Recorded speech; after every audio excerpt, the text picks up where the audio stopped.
नमस्कार, आप देख रहे हैं आज तक डिजिटल और मैं हूं आपके साथ अनूप आकाश वर्मा और मेरे साथ हैं क्राइम तक के डिप्टी एडिटर चिराग गोठी। चिराग, बहुत बहुत स्वागत है आपका। बात एल्विश यादव की। एल्विश यादव मामले में ईडी ने सिंगर फाजिल पुरिया से पूछताछ की। वही फाजिल पुरिया जिन्होंने अभी हाल ही में गुरुग्राम से लोकसभा का चुनाव लड़ा था और कई घंटे तक पूछताछ हुई है। यूट्यूबर एल्विश यादव से ये पूरा मामला जुड़ा हुआ है। ईडी को शक है कि सिंगर राहुल यादव और फाजिल पुरिया के गाने के लिए उनके करीबी दोस्त एल्विश यादव ने गैर कानूनी तरीके से सांपों की तस्करी करके कोबरा सहित 7 सांप मुहैया कराए थे। क्या ये नई थ्योरी एक निकलकर जो सामने आई है? ईडी ने जो पूछताछ की है फाजिल पुरिया से, क्या अपडेट है पूछताछ में और क्या खुलासे हुए, क्या खबर आ रही है? ये दरअसल अनूप पुराना मामला है। हम सबने देखा था, गाना आया था 32 बोर, हाँ, जिसको शूट किया था फाजिल पुरिया था, साथ में एल्विश भी था उसमें, और उसकी मेकिंग में के भी वीडियोस आए थे जिसको बिहाइंड द सीन्स कहते हैं। उसमें भी ये दिख रहा है कि कुछ कोबरा सांप हैं जो इनका इस्तेमाल हुआ है। और ईडी ने, जैसा कि हम बहुत चौंक गए थे उस समय जब ये वीडियो हम लोगों ने की थी, मुझे याद है कि जब ईडी की एंट्री हुई थी कि भाई एक यूट्यूबर जो यूट्यूब से पैसे कमाता है प्लस जो बिग बॉस जीता है ओटीटी, और उसके बाद किस तरह से नोएडा पुलिस ने उसके खिलाफ मुकदमा दर्ज किया, एक पार्टी का आयोजन किया। ये कहा गया कि वो रेव पार्टी थी और तमाम आरोप लगाए गए। बाद में बेल हो गई, फिर चार्जशीट किया उसको। इस बीच मुझे याद है गुरुग्राम कोर्ट ने भी एक आदेश दिया था एक मुकदमा दर्ज करने के लिए, जो शूटिंग को लेकर ही था। लेकिन अब ये ताज़ा मामला जो ईडी ने दर्ज किया था, इन सब के बीच में कि मनी ट्रेल हुआ है। ये दरअसल इनकम जानने की कोशिश कर रहे थे कि ये कौन सा पैसा है जो फाजिल पुरिया के पास आ रहा है, वो उसका इस्तेमाल कर रहा है। फाजिल पुरिया एल्विश इस्तेमाल कर रहा है। हाँ, और इसीलिए फाजिल पुरिया को बुलाया गया ताकि वो पूछे उससे कि भाई ये जो सांप आए थे ये किसने भेजे थे, ये क्या तुमने इसको पेमेंट किया था, कहाँ से आए थे, ये तमाम जानकारी उससे ली गई। और 7 घंटे तक उससे लगातार गहनता से ईडी ने पूछताछ की, लखनऊ यूनिट। तो अभी कहा जा सकता है कि आने वाले वक्त में इसको लेकर एजेंसी सतर्क है। खासकर ईडी की अगर मैं बात करूं तो ये भी पॉसिबिलिटी है कि आने वाले वक्त में एल्विश यादव के खिलाफ शिकंजा और कसे, क्योंकि जब ईडी की एंट्री होने का मतलब ये है कि मनी ट्रेल है और वो इलीगल मीन्स से मनी एक चीज आप मुझे समझाइए कि जो सांपों की बात है, पहले भी जब एल्विश यादव का नाम सामने आया, मेनका गांधी की संस्था की एक इन्वेस्टिगेशन के आधार पर, तब कहा गया कि सांप ये सपेरे और राहुल यादव एक जो उसमें शामिल था उसके थ्रू आ रहे थे। अब जो फाजिल पुरिया से जो ईडी की पूछताछ हुई है उसमें आरोप लग रहा है एल्विश यादव, ये सांप लाता कौन है? ये बात कैसे साफ हो पाएगी? क्या ये हो भी पाएगी या नहीं? यही इन्वेस्टिगेशन है कि सांप कौन लाया था। फाजिल पुरिया से पूछा कि भाई आपका इवेंट था, आपने शूट किया, आपका गाना था, ये सांप आपने मंगाए थे?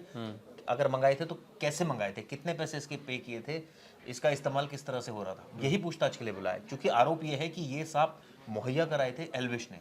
इस वजह से एल्विश के खिलाफ जांच अलग से चली रही है। लेकिन वो सांपों वाली बात नहीं है। वो तो मुझे याद है गुरुग्राम पुलिस ने जो मुकदमा दर्ज किया था, जो कोर्ट के कहने पर, वो ये था कि आपने सांपों का इस्तेमाल किया जो अवैध थे।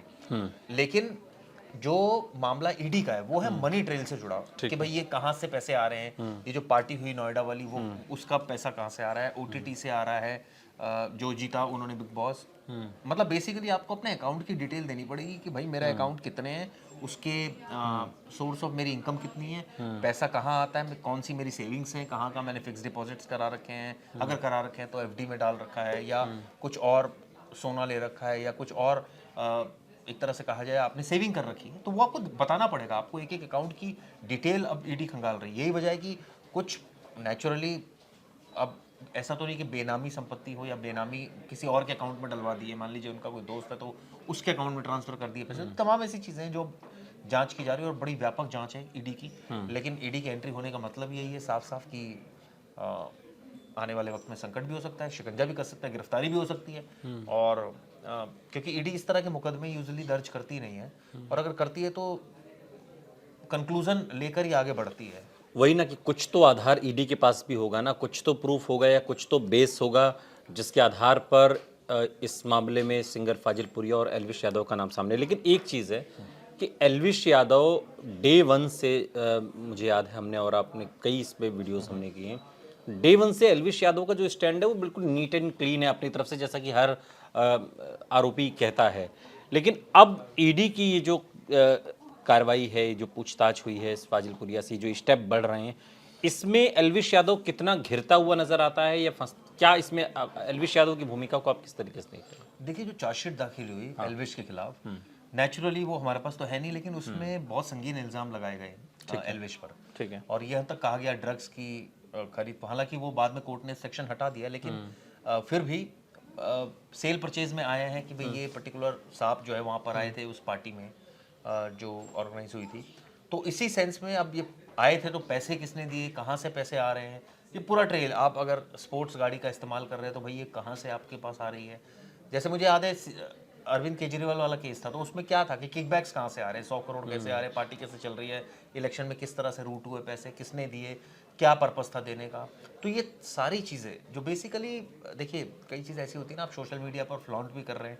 एल्विश ने बहुत सारी चीज़ें शो करी, बहुत सारी वीडियोस बनाए, जिससे कहीं ना कहीं एजेंसीज को भी लगा कि भाई ये मीन क्या है इसका, इसका सोर्स ऑफ इनकम क्या है, क्या ये सिर्फ यूट्यूब से इतना कमाकर इतना इंजॉय कर सकता है, या ये जो अपना OTT से जीता है उससे इसकी जीविकोपार्जन चल रहा है, या क्या है, रीजन क्या है। तो ये और उसके बाद बीच में हमने केसेस देखे, नोएडा वाला केस आया, फिर ये शूट वाला आया, फाजिलपुरिया वाला, फिर गुड़गांव पुलिस में हमने देखा कि वहाँ भी कोर्ट भी एक्टिव हो गई, उसने भी मुकदमा दर्ज करने के आदेश दे दिए। तो कहने का मतलब ये है कि इन तमाम चीज़ों को ध्यान में रखते हुए ईडी की एंट्री हुई, और ईडी कोई भी केस में अगर आता है तो वो एक केस उसका आधार होता है। जैसे याद है आपको अरविंद केजरीवाल के केस में सीबीआई का केस आधार है, ऐसे ही यहाँ पर नोएडा वाला जो केस है वो आधार है, और उसमें तो कई सारे पेजेस की चार्जशीट फाइल हुई है। तो चार्जशीट में अब ऐसे में ठीक है, तमाम बातें हो सकती है इसमें कि एक आखिरी सवाल चिराग, शुरुआत में जैसे नोएडा पुलिस का माहौल भी उड़ाया गया, बहुत जल्दबाजी में एल्विश यादव का नाम डाल दिया, ये तमाम चीज़ें, आज लग रहा है कि जिस केस को ईडी आगे बढ़ा रही है उसके पिच दरअसल नोएडा पुलिस ने ही तैयार की थी, वहीं से ये बात शुरू होती है। वो अपने स्तर पर सही थी, ये हमें कहना होगा। नहीं, अभी सही और गलत तो नहीं। देखिए, बेल अगर हो गई थी तो हम सब ने सवाल भी उठाए थे कि जांच किस तरह की चल रही है। एक कोई चीज़ रिकवर हो रही है, आप उसको अगर ड्रग कह रहे हो और ये कह रहे हो कि ड्रग में वो इन्वॉल्व है, तो ये तो चीज़ क्लियर हो गई थी। नोएडा पुलिस ने, नोएडा कोर्ट ने क्लियर कट कह दिया, तभी तो 4 दिन 5 दिन में बेल हो गई थी। लेकिन उसके बाद चार्जशीट भी दाखिल हुई। मुझे चार्जशीट पढ़नी पड़ेगी, मुझे चार्जशीट अभी मैंने हालांकि कई जगह पढ़ी है, उसमें कुछ कंटेंट निकल कर सामने आया है जिसमें ये साफ हुआ है कि जो पुलिस के एलिगेशन है कि भाई ये तो धंधा कर रहा था पूरा। ठीक है, लेकिन तो अभी जांच की बात है, अभी आरोप भी तय होने हैं इसमें, लेकिन आधार वही केस है कि जो जो उसने दर्ज किया नोएडा पुलिस ने, उसी का आधार में, उसी के आधार पर ईडी अब धीरे धीरे स्टेप बाय स्टेप आगे बढ़ रही है। और सिंगर फाजिलपुरिया से तो पूछताछ हुई है, एल्विश यादव का ये पूरा मामला और एक मनी ट्रेल को इसमें स्कैन करने की कोशिश की जा रही है कि आखिर जिन सांपों का जिक्र हो रहा है वो सांप आखिर मुहैया कौन कराता है। एल्विश यादव, जिसके नाम की खूब चर्चा है। बहुत बहुत शुक्रिया चिराग इस तमाम जानकारी के लिए आपका। यहाँ रुक रहे हैं, लेकिन आप कहीं जाइएगा नहीं, बने रहिए हमारे साथ, देखते रहिए आज तक डिजिटल।